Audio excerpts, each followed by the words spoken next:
the middle of embroidering a design from start to finish on the brand new Pfaff Creative Icon 2. But while we're in the middle, I want to show you a couple things along the way. So in this video, we're going to talk about hoop position. So there is a feature down here that when you touch it, you have 4 options that come up. First thing is current stitch position, which is where we're at because we kind of stopped in the middle. There is a position called park, which I'm going to do shortly, but the next one, the one that I tend to use the most, is what's called trim position.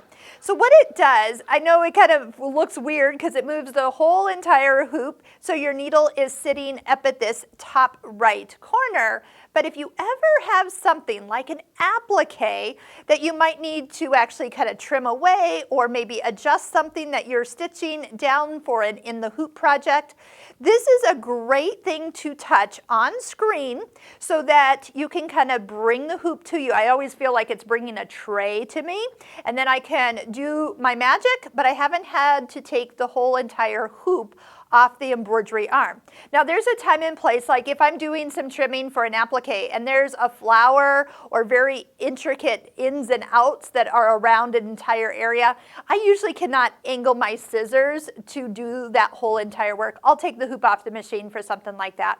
But if it's just a couple of snips here and there, or trimming some fabric, or just trimming some threads, I can always come down to hoop position and touch on trim position, and it moves that. Now, once I push the start button, it will come back to where I need to start, or I can come back here and touch current stitch position, and it'll bring me right back over the top of the stitch it's going to start on.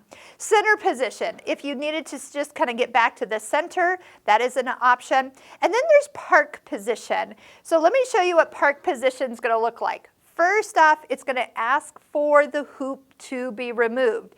So you're going to take the hoop off. You can just set it right here. If you're done, you can just take it off.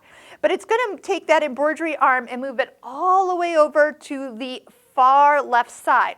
That's the position it's in when you start embroidery, when you turn the machine on, when it calibrates. It's also the position that arm needs to be in to put the embroidery unit back into its case. So if you just take it off, turn the machine off, this arm is kind of inward and doesn't fit. So you can go ahead and do park position. It parks that embroidery hoop. The other way you can park an embroidery hoop is actually to toggle from the embroidery side to the sewing side of the machine.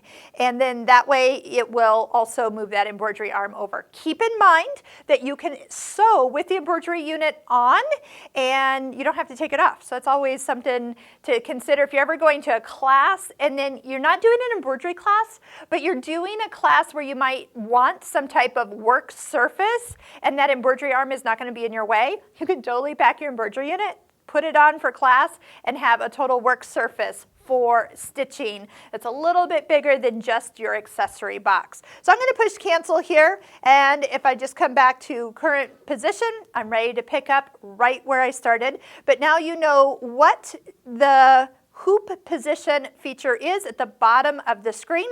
By the way, you can leave this on screen while you embroider, so if you are using that trim position often, you can just come back to it multiple times. All right, we're going to get back to finishing this design and a whole bunch more of videos on the beautiful Pfaff Creative Icon 2.